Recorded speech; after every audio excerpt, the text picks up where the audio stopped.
Hello everyone, this is CS Vikram Sirohi and welcome to Affordable Classes. Guys EBCL की class के अंदर हम chapter कर रहे थे real estate development and regulation act 2016। हम ये बात कर रहे थे, हम रेरा पढ़ रहे थे जिसमें हमारी ऑलरेडी 2 क्लास हो चुकी हैं और आगे इसको फर्दर करते हैं रेरा को कंप्लीट। इस रेरा को आज हम कंप्लीट करते हैं, तो बढ़ते हैं आगे क्लास के अंदर क्या है। हमने अपनी लास्ट क्लास के अंदर डिस्कस कर लिया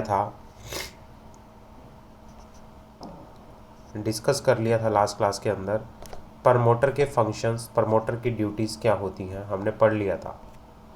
आगे बढ़ते हैं rights and duty of allottees. Rights and duties of allottees, allottees की राइट और ड्यूटी क्या होती है।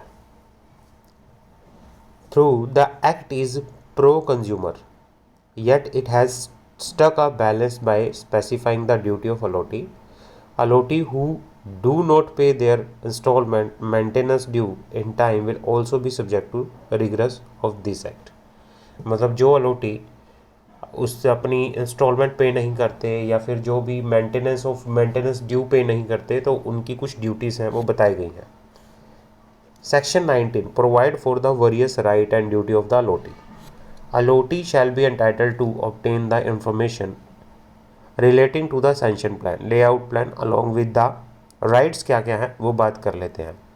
allotee के पास राइट है कि वो इंफॉर्मेशन ले सकता है सैंक्शन प्लान से, लेआउट प्लान के रिगार्डिंग या स्पेसिफिकेशन के रिगार्डिंग जो कि अप्रूव्ड की गई है कॉम्पिटेंट अथॉरिटी के द्वारा, and such other information has provided in the act और the rules and regulation made thereunder और the agreement for the sale sign with the promoter. वो इन्फॉर्मेशन ले सकता है। allotee shall be entitled to know stage wise time schedule of completion of the project, including the provision of water, sanitation, electricity, other amenities and services as agreed between the promoter and the allotee in accordance with the terms and condition of the agreement for the sale. allotee के पास ये भी right है कि वो time to time schedule wise वो information ले सकता है किसके रिगार्डिंग, कंप्लीशन ऑफ प्रोजेक्ट के regarding. Point number 3. Allotee shall be entitled to claim the possession of apartment, plot, building as the case may be, and the association of allotee shall be entitled to claim the possession of common area as per the declaration given by the promoters. allotee के पास right है, वो claim कर सकता है possession of allotment, apartment, plot, building, और association of allotee के पास right है, वो एंटाइटल कर सकते हैं claim the possession of common area. allotee shall be entitled to claim the refund of amount paid along with the interest at such rate as may be prescribed and compensation in a manner as may be prescribed under the act from the promoter। अगर promoter क्या हो जाता है, fail हो जाता है to comply और is unable to give possession of the apartment, plot, building as the case may be in accordance with the terms of agreement for sale या due to discontinuance of his business as a developer on account of suspension या revocation of his registration under the provision of this act, तब भी वो क्या हो सकता है, उसको हम allotee के पास राइट है, वो अपना जो उसने पैसा दिया हुआ है उसका रिफंड क्लेम कर सकता है इंटरेस्ट के साथ। Point number 5. allotee shall be entitled to have necessary document plan including common area after handing over the physical possession of apartment, plot, building as the case may be by the promoter। allotee के पास right है, allotee entitled है to have necessary document plan including common area after handing over the physical possession of the apartment। every allotee who has entered into an agreement for sale to take apartment, plot, building as the case may be shall responsible to make necessary payment in a manner within the time specified in the agreement for the sale and pay at the proper time place the share of the registration charges, municipal tax, water and electricity charges, maintenance charges, ground rent, other charges if any. The allotee shall be liable to pay interest. allotee जो है liable होगा to pay interest at such rate as may be prescribed for any delay in payment toward any amount or chargeable to be paid under subsection 6. Obligation of the allotee under subsection 6 and the liability toward interest under subsection 7 may be reduced when mutually agreed to between the promoter and the allotee. मतलब वो obligations जो हैं वो decide कर सकते हैं agreement के अंदर. Every Aloti of the apartment, plot, building as the case may be shall participate toward the formation of association or society, cooperative society of allotee or federation of the same. allotee क्या कर सकते हैं किसी apartment के लिए, किसी building के case में वो फॉर्मेट कर सकते हैं एसोसिएशन, सोसाइटी, कोऑपरेटिव सोसाइटी या फिर federation of the same. Every allotee shall take physical possession of apartment, block, plot, building as the case may be within a period of 2 months of the occupancy certificate issue for said apartment, plot and building as the case may be. तो ये सारे के सारे क्या हैं, rights and obligations हैं किसकी, अलोटीज की. आगे बढ़ते हैं.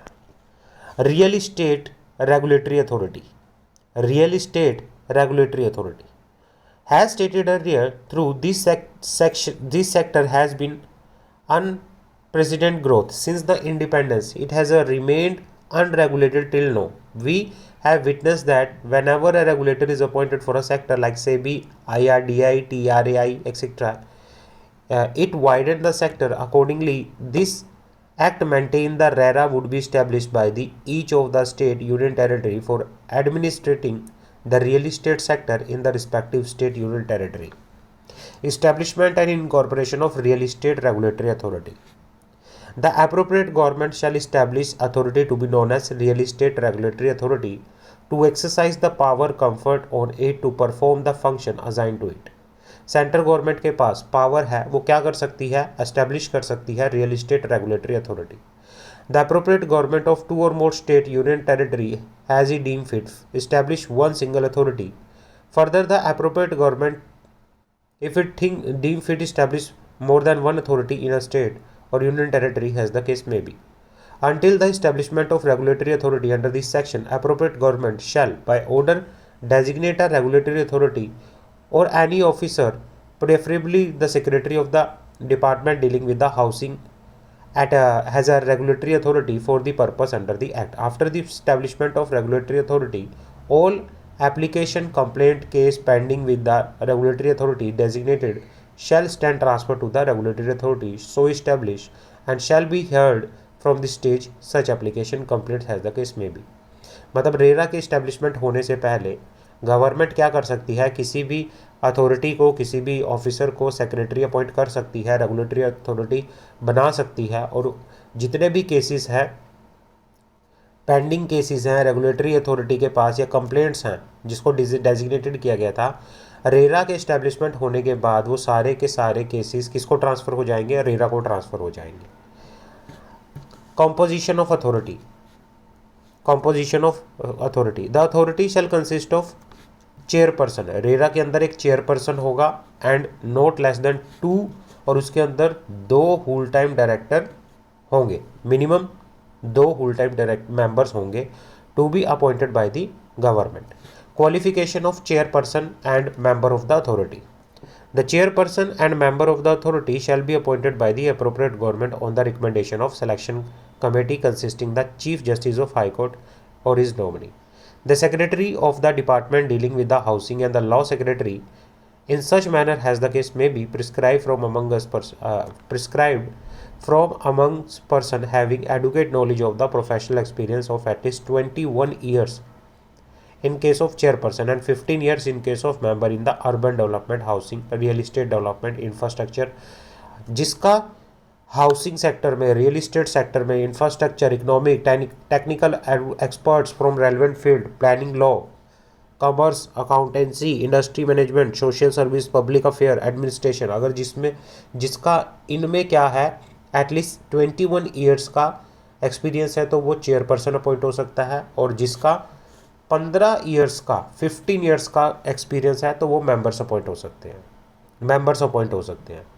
जो सेक्रेटरीज होंगे डिपार्टमेंट ऑफ डीलिंग, जो डिपार्टमेंट डील करता है हाउसिंग से, तो वो अपने में से किसी को भी जिसके पास एडुकेट नॉलेज है 21 ईयर्स की एंड 15 ईयर्स की, वो अपने में से चेयरपर्सन और मेंबर्स को अपॉइंट कर सकते हैं। आगे बढ़ते हैं। It may be noted that person who is और has been in the service of state shall not be appointed as a chairperson unless such person has held the post of additional secretary to the central government or any equivalent post in the central government state government। भाई अगर कोई person है और रह चुका है state government की services के अंदर, वो अपॉइंट नहीं हो सकता अनलेस उस पर्सन की जो पोस्ट है एडिशनल सेक्रेटरी की हो टू द सेंट्रल गवर्नमेंट और any equivalent post in the central government state government. Further a person who is और has been in the service of state government shall not be appointed as a member unless such person has held the post for secretary to the central government or equivalent post in the state government। अब आगे बढ़ते हैं। Terms of office of chairperson and member. Chairperson की और members की जो office की terms है वो कितनी होगी? Chairperson and member hold office for a term not exceeding 5 years.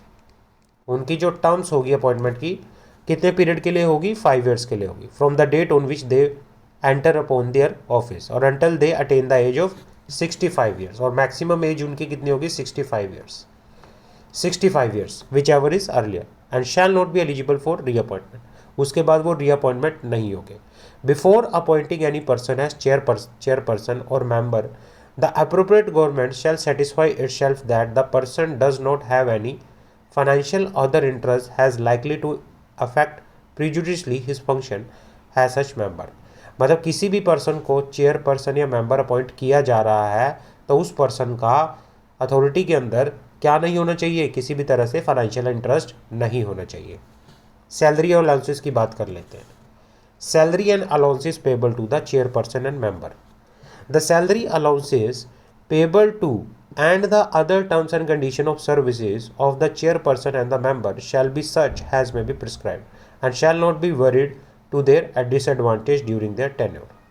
The chairperson or member has the case may be relinquish his office by giving in writing to the appropriate government not less than 3 months or be removed from his office in accordance with section 26 of the act।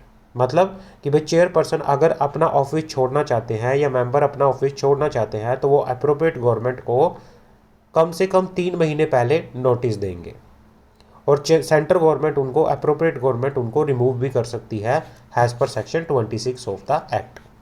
Any vacancy cause to the office of chairperson या any member shall be fill up within a period of 3 months from the date of such vacancy occur. अगर कोई भी vacancy arise होती है chairperson के office में या members के ऑफिस में तो उसको 3 महीने के अंदर अंदर फिलअप किया जाएगा। Administrative power of chairperson. The chairperson shall have power of general superintendence direction in the conduct of affair of authority. Authority का मीनिंग यहाँ पे रेरा से है। चेयरपर्सन के पास जनरल सुपरिटेंडेंस पावर होगी, डायरेक्शन देने की पावर होगी to conduct the affair of the authority. And he shall, in addition to presiding over the meeting of authority, exercise and discharge such administrative function as may be prescribed। Removal of chairperson and member from his office in certain circumstances।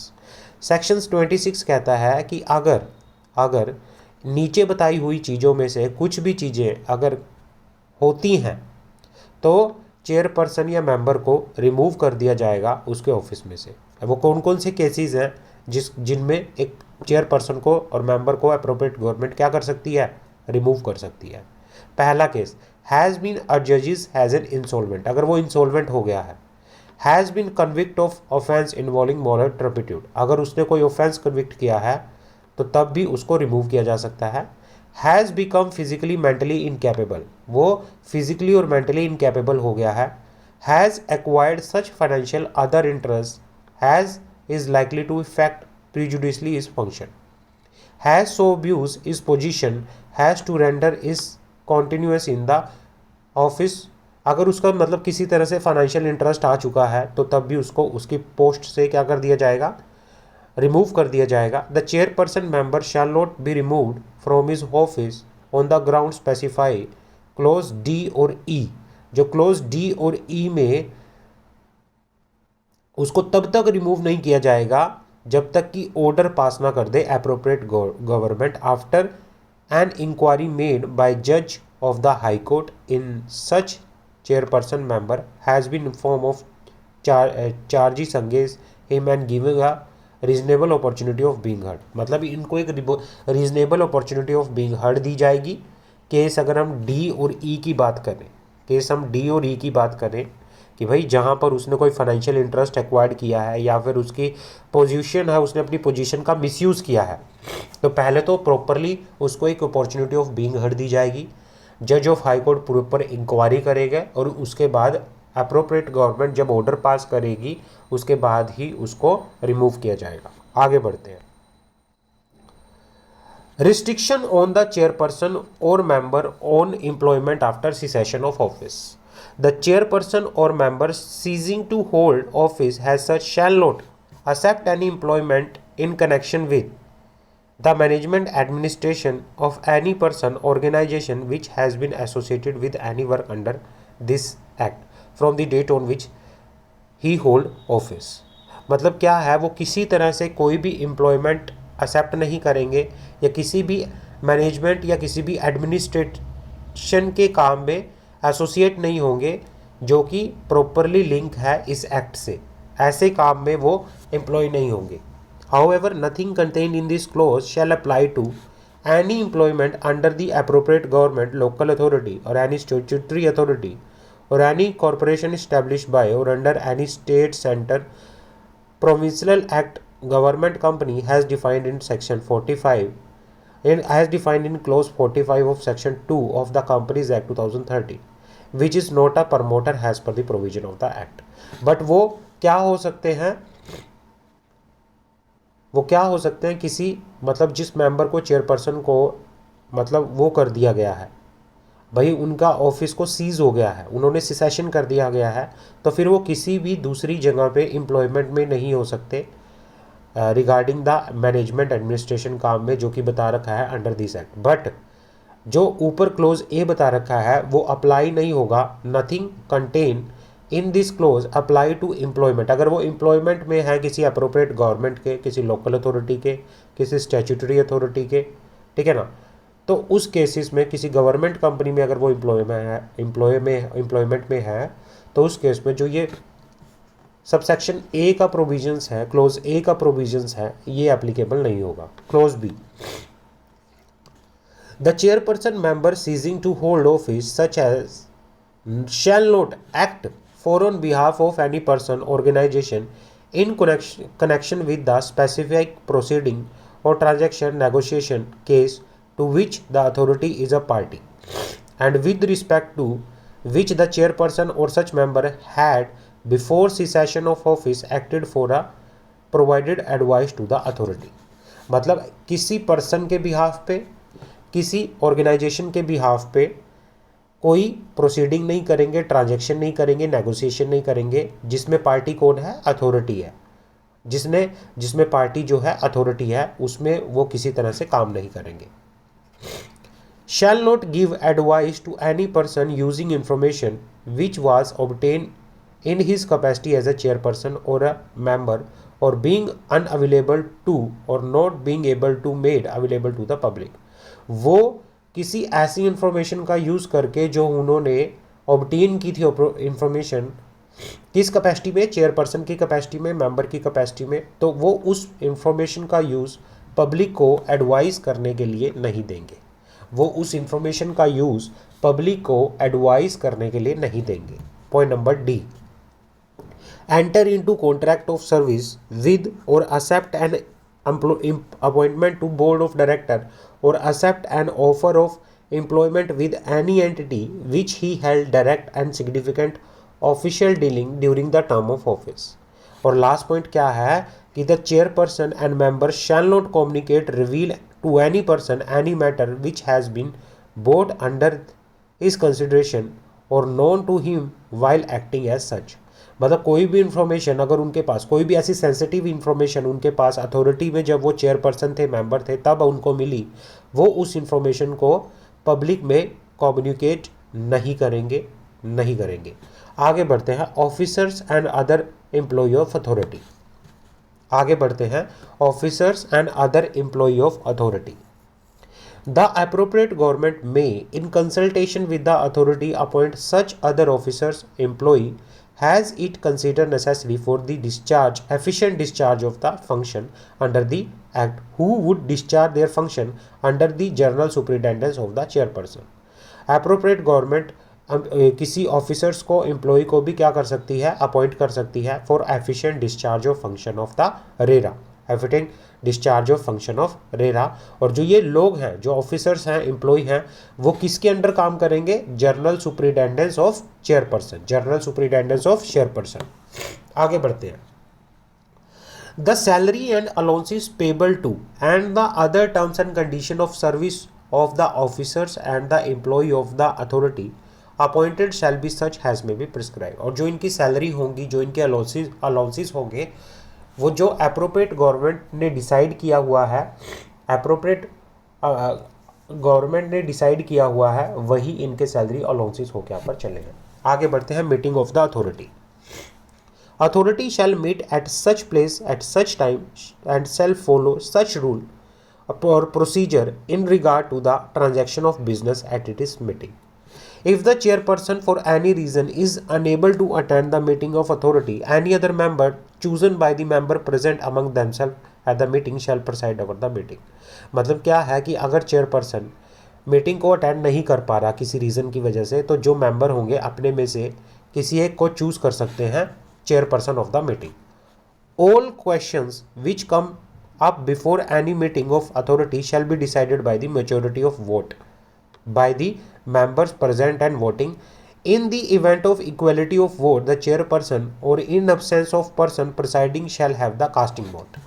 The questions which come up before the authority shall be dealt with expeditiously as possible, and the authority shall dispose of the same within a period of 60 days from the date of receipt of the application. उन questions को, उन चीज़ों को 60 days के अंदर अंदर resolve कर दिया जाएगा। ये बात कर दी है मीटिंग्स की। आगे बढ़ते हैं, filing of complaint with the authority और adjudicating officers. Any aggrieved person may file a complaint with the authority और the adjudicating officer has the case may be for any violation of the contravention of the provision of the act rules regulation made thereunder against promoter, allottee और real estate agent had the case may be. कोई भी aggrieved person complaint file कर सकता है adjudicating या तो authority को या एडजुडिकेटिंग ऑफिसर को, अगर किसी प्रमोटर ने, किसी अलोटी ने, किसी रियल इस्टेट एजेंट ने अगर इस एक्ट का किसी रूल्स, सेक्शन, रेगुलेशन अगर इनको ब्रीच किया है तो। It may be noted that person shall include association of Aloti, any voluntary consumer association या फिर registered under any law for the time being in force. Function of the authority, function of the authority for promotion of real estate sector. The authority shall, in order to facilitate the growth and promotion of healthy, transparent, efficient and competitive real estate sector, make recommendation to appropriate government of competent authority as the case may be। मतलब जो RERA है वो real estate sector की growth के लिए एक transparence, efficient and competitive real estate sector को growth देने के लिए रिकमेंडेशन दे सकती है अप्रोप्रिएट अथॉरिटी को। किस चीज़ के रिगार्डिंग वो रिकमेंडेशन देगी? Protection of interest of Aloti, promoter, real estate agent, creation a single window system for ensuring time bound project approval and clearance for timely completion of project, creation of transparent and robust grievance redressal mechanism against act of omission commission of competent authority and their officials. Measure to encourage investment in the real estate sector, including measure to increase financial assistance to affordable housing segment. Measure to encourage construction of environmental sustainable and affordable housing promoting standardization and use of appropriate construction material, fixtures, fittings, construction techniques. Measure to encourage grading of project on various parameters, development including grading of promoters. तो ये जो भी है recommendation, RERA जो है इन सारे के सारे मैटर्स के ऊपर रिकमेंडेशन दे सकती है। रेरा जो है रिकमेंडेशन दे सकती है इन सब मैटर्स के ऊपर। ये सारे के सारे मैटर्स के ऊपर जो रेरा है वो रिकमेंडेशन दे सकती है। रिकमेंडेशन किस पे दे सकती है भाई? किस तरह से अलॉटी का, प्रमोटर का, रियल एस्टेट एजेंट का जो प्रोटेक्शन है उसका इंटरेस्ट को प्रोटेक्ट किया जाए, या फिर एक सिंगल विंडो सिस्टम हो जहां पर क्या हो, टाइमली बाउंड पीरियड के अंदर, टाइमल एक स्पेसिफाई पीरियड के अंदर प्रोजेक्ट की अप्रूवल्स आए, क्लियरेंस आए। Creation of transparent and robust, भाई एक ट्रांसपेरेंट और robust grievance redressal mechanism system होना चाहिए against act of commission omission. और उसके बाद क्या है, मीजर टू एनकरेज इन्वेस्टमेंट, कि किस तरह से एफडीआई फॉरेन इन्वेस्टमेंट लेके आई जाए या रियल इस्टेट सेक्टर के अंदर किस तरह से इन्वेस्टमेंट को इनकरेज किया जाए।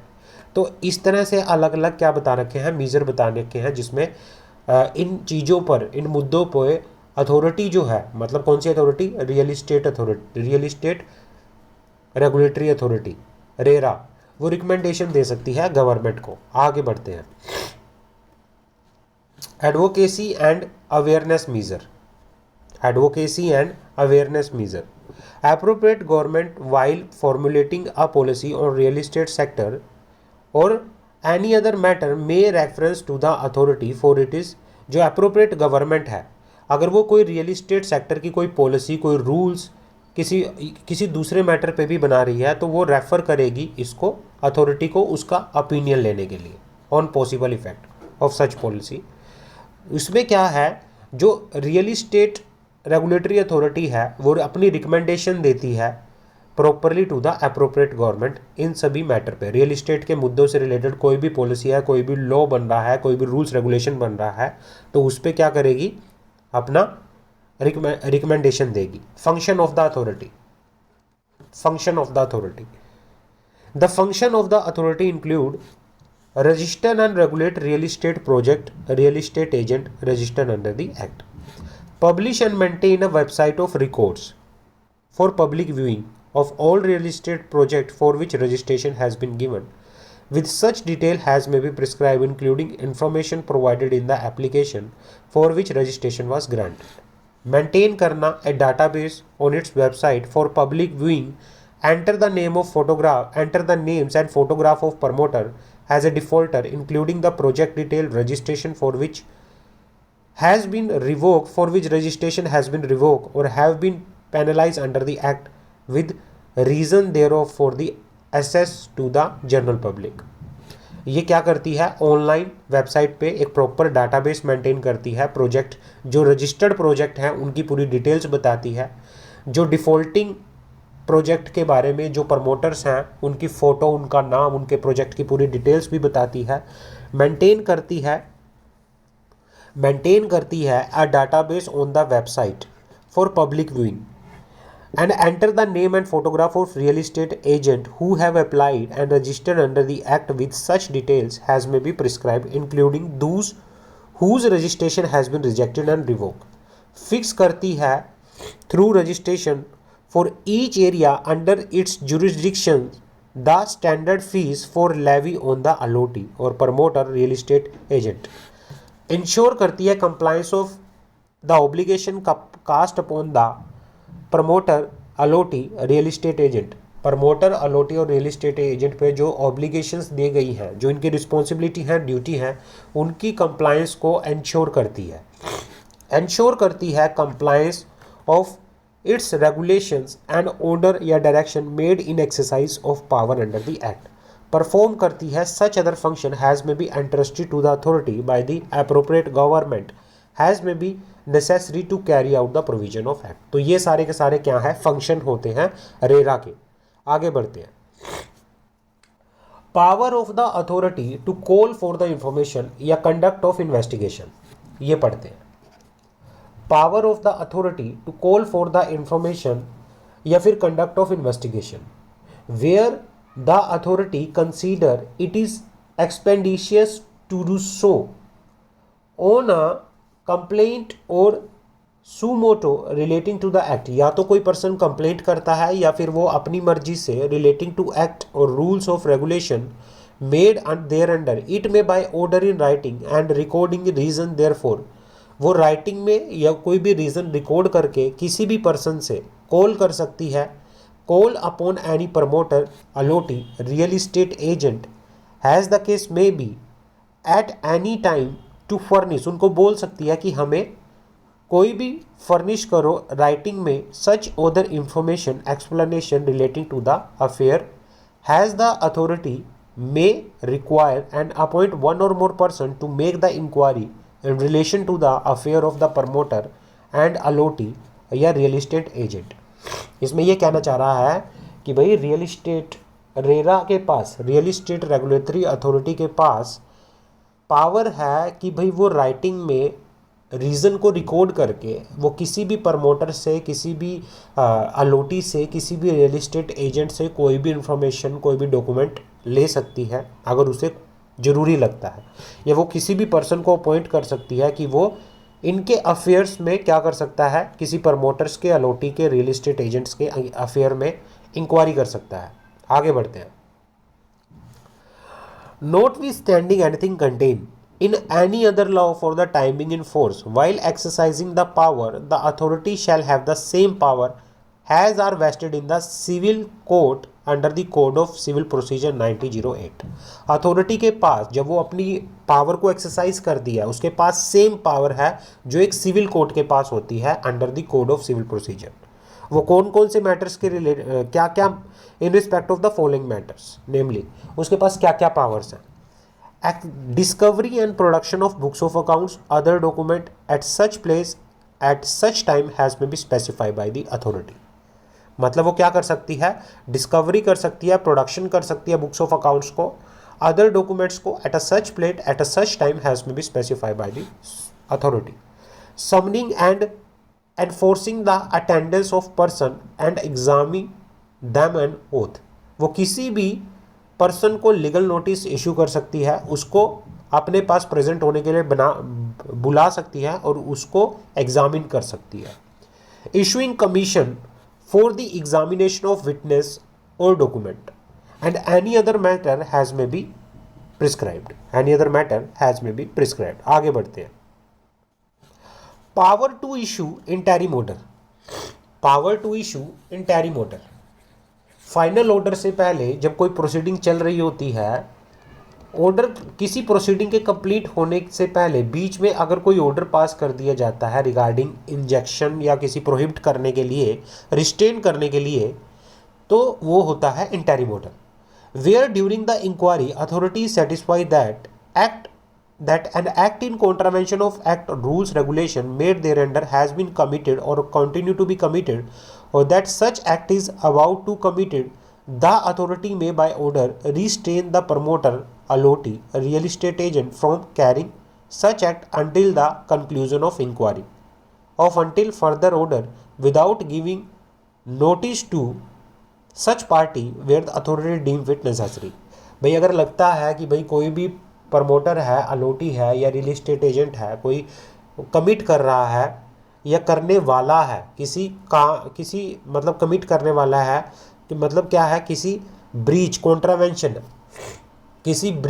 कॉन्ट्रावेंशन ऑफ एक्ट करने वाला है, कमिट करने वाला है या करेगा, तो भाई रेरा जो है वो ऑर्डर पास करेगी उसको रोकने के लिए, और ऐसे ऑर्डर को कहते हैं इंटरिम ऑर्डर। उसको रिस्ट्रेन करने के लिए, उसको प्रोहिबिट करने के लिए, उसको रोकने के लिए ऑर्डर पास करेगी कि भाई जब तक फाइनल कंक्लूजन नहीं आ जाता, जब तक इंक्वायरी कंप्लीट नहीं हो जाती, आप ये काम नहीं कर सकते। Power of authority to issue direction, power of authority to issue direction, authority may for the purpose of discharging its function under the provision of act, rules, regulation made thereunder issue such direction from time to time to the promoter, allotee, real estate agent as the case may be, as it consider necessary, and such direction shall be binding on all concerned।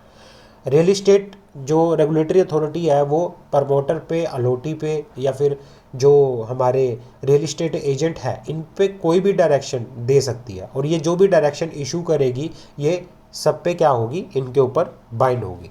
Power of authority, power of authority, RERA की power क्या क्या है?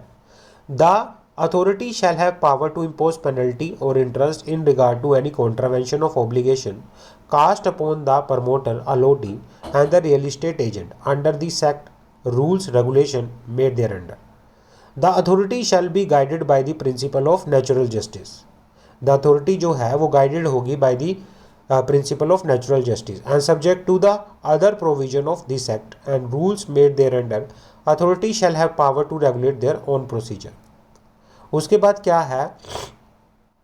Where an issue is raised relating to the agreement, action, omission, practice, procedure that has an appreciable prevention, restriction, or distortion of competition in connection with the development of real estate project or has effect of matter power of monopoly situation being abuse of affecting interest of allotee adversely, then the authority may suo motu make reference in respect of such issue to the competition commission of India.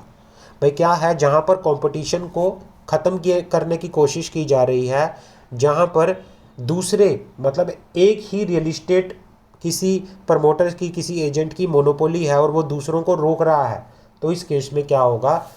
RERA के पास power है, वो शू मोटो उस case को कहाँ refer कर देगी? Competition commission of India में refer कर देगी। आगे बढ़ते हैं। Rectification of order. Authority may at any time within a period of 2 years from the date of order may made under this act with a view to rectify any mistake apparent from the record, amend any order passed by it and shall make such amendment if the mistake is brought to the notice by the parties. भाई क्या है, जब RERA ने कोई order pass किया है तो उसके 2 साल के अंदर अंदर उस ऑर्डर को रेक्टिफाई कर सकती है। अगर उसे लगता है कि भाई ऑर्डर में कोई गलती हो गई है या किसी पार्टी ने उसको नोटिस इशू किया है, नोटिस भेजा है रेरा को, भाई ऑर्डर के अंदर कुछ मिस्टेक है, तो 2 साल के अंदर अंदर, जिस दिन वो ऑर्डर पास किया उसके 2 साल के अंदर अंदर रेरा जो है उस ऑर्डर को क्या कर सकती है? रेक्टिफाई कर सकती है। It may be noted that no such amendment shall be made in respect of order against which appeal has been preferred under the act. मतलब रेरा ने कोई ऑर्डर पास किया था और उसके अगेंस्ट ट्रिब्यूनल के अंदर अपील फाइल हो गई है ना, उसके अगेंस्ट आगे कोई अपील फाइल हो चुकी है, तो उस अपील के अगेंस्ट जब वो ऑर्डर है जो अपील में चला गया है उसके रिगार्डिंग किसी तरह से रेक्टिफिकेशन नहीं हो। आगे बढ़ते हैं।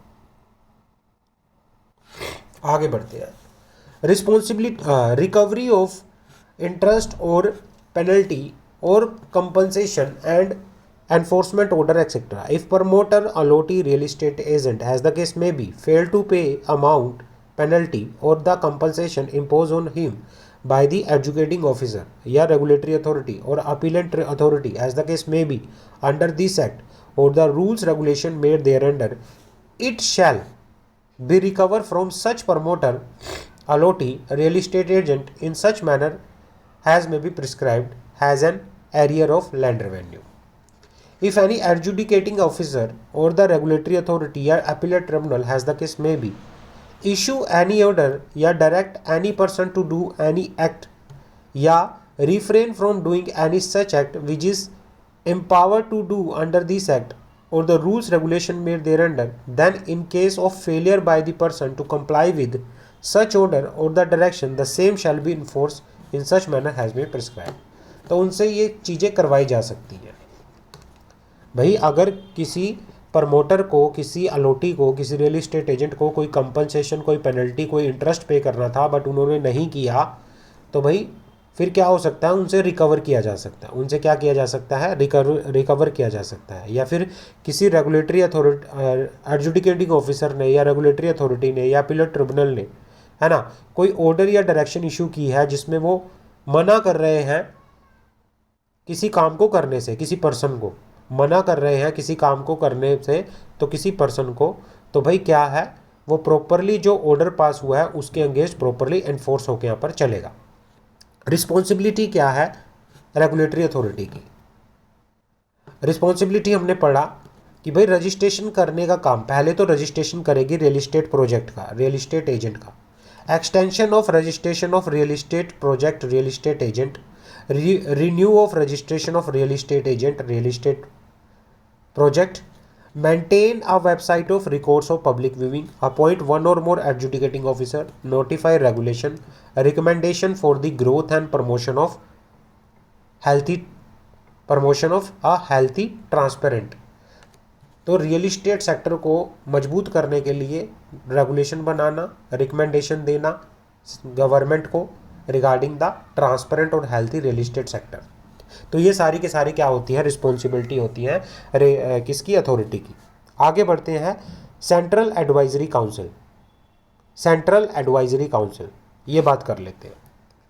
Establishment of Central Advisory Council. The central government by notification established with effect from such date as it may specify in such notification a council to be known as Central Advisory Council. Central Advisory Council. Central government इसको क्या कर सकती है, establish कर सकती है। Minister to the government of India in charge of the minister of central government dealing with the housing shall be the ex officio chairperson of the advisory council। जो minister in charge होता है housing का, जो deal करता है housing sector में, वो इसका क्या हो सकता है, shall be the, इसका क्या होगा, ex officio chairperson। The central advisory council shall consist of representative of, इसके अंदर कौन कौन होंगे, रिप्रेजेंटेटिव होंगे मिनिस्ट्री ऑफ फाइनेंस से, ministry of industry and commerce से, मिनिस्ट्री ऑफ अर्बन डेवलपमेंट से, ministry of consumer affair, ministry of corporate affair.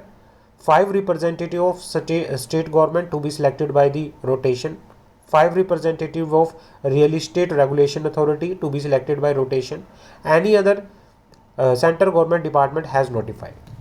The Central Advisory Council shall also consist of not more than 10 members to represent the interest of the real estate industry, consumer, real estate agent, construction, laborer, non-government organization, academic and research body as the case may be। तो ये इसके अंदर member हो गए, यहाँ पर चलेंगे real estate advisory council के अंदर। फंक्शन क्या होते हैं रियल इस्टेट एडवाइजरी काउंसिल के, वो बात करते हैं। The central advisory council is required to advise the central government on such matter relating to the implementation of the act, question of policy, protection of consumer interest, foster growth and development of the real estate sector and other matter has may be assigned to it by the central government। मतलब central advisory council advise करेगा किसको, central government को, किन किन matter से related, implementation of the real estate regulation development act, question of policy, protection of consumer interest, growth and development of real estate sector, इन सभी matter से related जो सेंट्रल एडवाइजरी काउंसिल है वो सेंट्रल गवर्नमेंट को क्या करेगा, एडवाइस करेगा। आगे बढ़ते हैं, real estate appellate tribunal. Real estate appellate tribunal बात करते हैं। Real estate appellate tribunal REAT is formed by the appropriate government to ensure faster resolution of disputes party aggrieved by the order of RERA can appeal before the REAT and REAT क्या कर सकता है, has to adjudicate such case within 60 days, 60 दिन के अंदर उसको adjudicate करेगा। Civil court have been prevented from exercise jurisdiction on such matter if any of the party is not satisfied with the REAT order, they can file appeal to the against the REAT to the High Court within 60 days। अगर कोई RERA के order से satisfy नहीं है तो वो 60 दिन के अंदर अपील कहाँ फाइल कर सकता है, रियल इस्टेट अपीलेट ट्रिब्यूनल में। अगर कोई रियल इस्टेट अपीलेट ट्रिब्यूनल के ऑर्डर से सेटिस्फाई नहीं है तो फिर वो अपील कहाँ फाइल कर सकता है, हाई कोर्ट के अंदर अपील फाइल कर सकता है 60 डेज में। Establishment of real estate appellate tribunal. Appropriate government shall establish appellate tribunal to be known as real estate appellate tribunal. Appropriate government may, if it deem necessary, establish one or more benches of the tribunal for various jurisdiction in the state, union territory as the case may be. Every branch appellate tribunal consist of at least one judicial member, one administrative और one या technical member. उसमें क्या होंगे, या तो एक at least कम से कम एक जुडिशियल मेंबर होगा और एक टेक्निकल मेंबर होगा। Point number 4, appropriate government of 2 or more state union territory may if deem fit establish one single appellate tribunal. Any person aggrieved by the direction, decision, order made by the RERA or adjudicating officer under this act may prefer an appeal before the appellate tribunal having the jurisdiction over the matter. It may be noted that where promoter file appeal with the appellate tribunal, it shall not be entertained without the promoter first having deposited with the appellate tribunal at least 30% of the penalty or such higher amount may be determined by the appellate tribunal, or the total amount to be paid to the allottee including interest or compensation imposed upon him, if any, or with both, as the case may be, before the said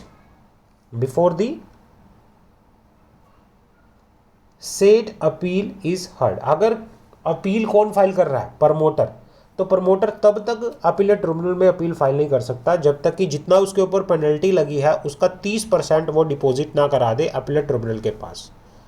appellate tribunal के पास उसका 30% deposit ना करा दे, या फिर जितना उसको amount पे करना है किसी अलॉटी को अलॉन्ग विद द इंटरेस्ट वो उसको फाइल कर दे, या दोनों डिपॉजिट कर दे, तब जाके उसके अपील को कंसीडर किया जाएगा। Application for settlement of dispute and appeal to appellate tribunal बात करते हैं।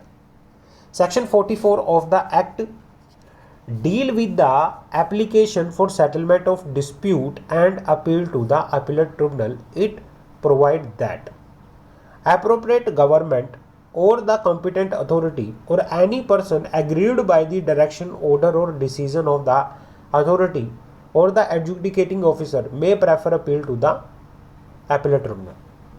Every appeal made to the appellate tribunal shall be preferred within a period of 60 days from the date of copy of decision, copy of direction, order or decision made by the authority adjudicating officer is received by the appropriate government. जिस दिन आपको RERA से या किसी adjudicating officer से जो copy मिली है उसके डिसीजन की या डायरेक्शन मिली है, उसके 60 दिन के अंदर अंदर आप अपील फाइल कर सकते हो अपीलेट ट्रिब्यूनल के अंदर। Appellate tribunal may entertain appeal after the expiry of 60 day if it is satisfied that there was sufficient cause for not filing within that period, कि अगर आप 60 दिन के बाद भी अपील फाइल कर सकते हो अगर आपके पास एक जेन्युइन रीज़न है और जो अपीलेट ट्रिब्यूनल है वो सेटिस्फाई है। आगे बढ़ते हैं। On receipt of appeal the appellate tribunal may, after giving to the party opportunity of being heard, pass such order including interim order has it deemed fit. Appellate tribunal shall send a copy of every order made by it to the parties and to the authority or the adjudicating officer as the case may be. Appellate tribunal फिर क्या करेगा, उसकी copy जो है parties को, authorities को, adjudicating officers को उनकी कॉपी भेजेगा। The appeal shall be dealt with by expeditiously, मतलब जितना पॉसिबल हो सके उसको जल्दी से जल्दी फिनिश किया जाएगा, उसको जल्दी से जल्दी फिनिश कर दिया जाएगा। तो ये है 60 दिन के अंदर अंदर उसको क्या कर दिया जाएगा, डिस्पोज ऑफ कर दिया जाएगा। एप्लीकेशन को कंसिडर किया करेगी ट्रिब्यूनल्स विद इन 60 डेज के अंदर अंदर। उसके बाद कॉम्पोजिशन ऑफ अपीलेट ट्रिब्यूनल, क्या क्या कॉम्पोजिशन होता है अपीलेट ट्रिब्यूनल का। The appellate tribunal consist of chairperson and not less than 2 full time members of which 1 judicial member otherwise technical member. मतलब अपीलेट ट्रिब्यूनल के अंदर चेयरपर्सन होंगे और मिनिमम 2 मेंबर होंगे जिसमें एक जुडिशियल मेंबर होगा और दूसरा टेक्निकल मेंबर होगा। Qualification for appointment of chairperson and member. A person shall not be qualified for appointment chairperson member of the appellate tribunal unless he, in case of chairperson, is or has been a judge of high court. एक high court का जज क्या हो सकता है, chairperson हो सकता है appellate tribunal का। In case of judicial member, he has held judicial office in the territory of India for at least 15 years or has been a member of the Indian Legal Service and has held the post of additional secretary of that service or any equivalent force or has been an advocate of at least 21 years with experience in dealing with the real estate matter. एक judicial member वो हो सकता है कि जो judicial officer हो Indian territories में, जिसके पास 15 साल का एक्सपीरियंस हो। कोई जुडिशियल ऑफिसर जिसके पास 15 साल का एक्सपीरियंस है, या फिर जो इंडियन लीगल सर्विसेज में एडिशनल सेक्रेटरी की पोस्ट पे या इसकी इक्विवेलेंट पोस्ट पे क्या था, मेंबर था इंडियन लीगल सर्विसेज का, और जिसने एडिशनल सेक्रेटरी की पोस्ट को हेल्ड कर रखा था। या फिर कोई एडवोकेट जिसके पास कम से कम 20 साल का क्या है, एक्सपीरियंस है, वो क्या हो सकता है, जुडिशियल मेंबर अपॉइंट हो सकता है। दूसरा, in the case of technical administrative member, he is a person who is well versed in the field of urban development, housing, real estate development, infrastructure, economic planning, law, commerce, accountancy, industry management, public affair, जिसके पास इन सब में एक अच्छी क्या हो, 20 साल की, कम से कम 20 साल की इस फील्ड के अंदर नॉलेज हो, वो टेक्निकल मेंबर बन सकता है। आगे बढ़ते हैं। The chairperson of the appellate tribunal shall be appointed by the appropriate government in consultation with the chief justice of high court और is nominee. The judicial member and technical और administrative member of the Appellate tribunal shall be appointed by the appropriate government on the recommendation of selection committee consisting of Chief Justice of High Court is nominee, Secretary of Department handling housing and law secretary in such manner has been prescribed. इनको appoint ये करेगा। अब term of office of chairperson and member, term of office of chairperson and member बात करते हैं। The chairperson of the appellate tribunal or member of the appellate tribunal shall hold office for such terms not exceeding 5 years from the date on which, ये 5 साल की terms के लिए office hold करेंगे, on which he enter upon his office and but shall not be eligible for reappointment. इनको reappointment नहीं किया जा सकता। It may be noted that in case of person who is or has been a judge of high court has been appointed as a chairperson of tribunal, he shall not hold office after his attain the age of 67 year. 67 year maximum age है, आप chairman बन सकते हो। 67 year is the maximum age. However judicial member, technical member, administrative member hold office for after shall not hold office after he has attain the age of 65 years. 65 years. आगे बढ़ते हैं। Before appointing any person as a chairperson और member, the appropriate government shall satisfy itself that the person does not have any such financial other interest as likely affect prejudicially his function. वो किसी भी तरह से, मतलब किसी भी chairperson को या मेंबर को अपॉइंट किया गया है तो उनका क्या नहीं होना चाहिए, किसी भी वे में फाइनेंशियल इंटरेस्ट नहीं होना चाहिए जो अफेक्ट करता है उनके काम को, उनके फंक्शंस को अफेक्ट करता है। आगे बढ़ते हैं।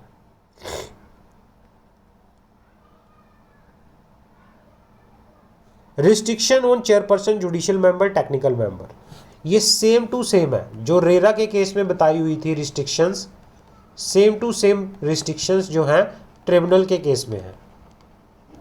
सेम टू सेम रिस्ट्रिक्शन जो हैं ट्रिब्यूनल के केस में है। Power same to same power, जो रेरा के केस में पावर बता रखी थी, एक सिविल कोर्ट की होती हैं, सेम पावर है। आप पढ़ के देखना, सेम पावर है, सेम टू सेम पावर है। आगे बढ़ते हैं।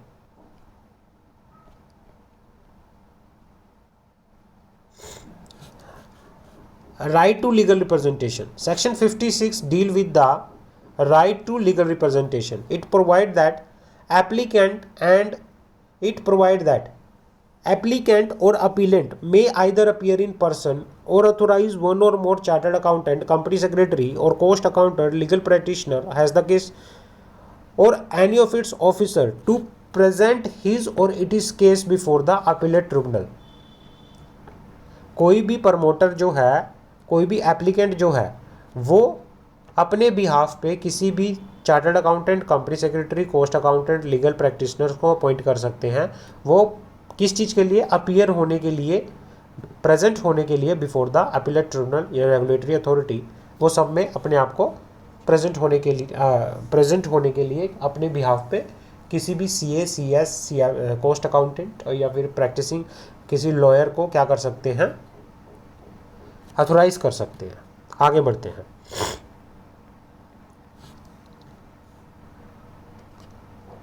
Order passed by appellate tribunal to be executable as a decree. Every order made by the appellate tribunal under this act shall be executable by the appellate tribunal as a degree of civil court, and for this purpose appellate tribunal shall have all the power of the civil court. The appellate tribunal may transmit any order made by it to the civil court having local jurisdiction, and such civil court shall execute the order as it were decree made by the court. इस तरह से माना जाएगा। Appeal to high court, अगर कोई भी person aggrieved है appellate tribunal के ऑर्डर से, तो वो 60 दिन के अंदर अंदर अपील कहाँ फाइल कर सकता है? हाई कोर्ट में। हाई कोर्ट उसकी अपील को 60 दिन के बाद भी एक्सेप्ट कर सकता है अगर उसके पास सफिशिएंट रीज़न था और हाई कोर्ट जो है सेटिस्फाई थी कि भाई हाँ इसके पास जेन्युइन रीज़न था, इसीलिए ये अपील फाइल नहीं कर पाया 60 डे के अंदर अंदर, तो फिर आप 60 डे के बाद भी अपील फाइल कर सकते हो अगर आपके पास जेन्युइन रीज़न है। इसमें कंपनी सेक्रेटरी के बारे में बता रखा है, role of company secretary. RERA के अंदर कंपनी सेक्रेटरी का रोल क्या है? एडवाइजरी रोल है, ड्राफ्ट वेरियस डॉक्यूमेंट, रजिस्ट्रेशन करवाने में जो ये कंपनी सेक्रेटरी है हेल्पफुल है, legal practitioner, compounding of offences के केस में। आप पढ़ना, बिल्कुल जर्नल है, कुछ ऐसी बात नहीं है, बिल्कुल जर्नल है। और ये कुछ ऑफेंस एंड पेनल्टी बता रखी हैं, journal offence and penalty. Exam point of view से इतनी रेलेवेंट ये नहीं है, बट स्टिल आप इसको पढ़ना, एक बार इस पेनल्टीज़ को पढ़ लेना।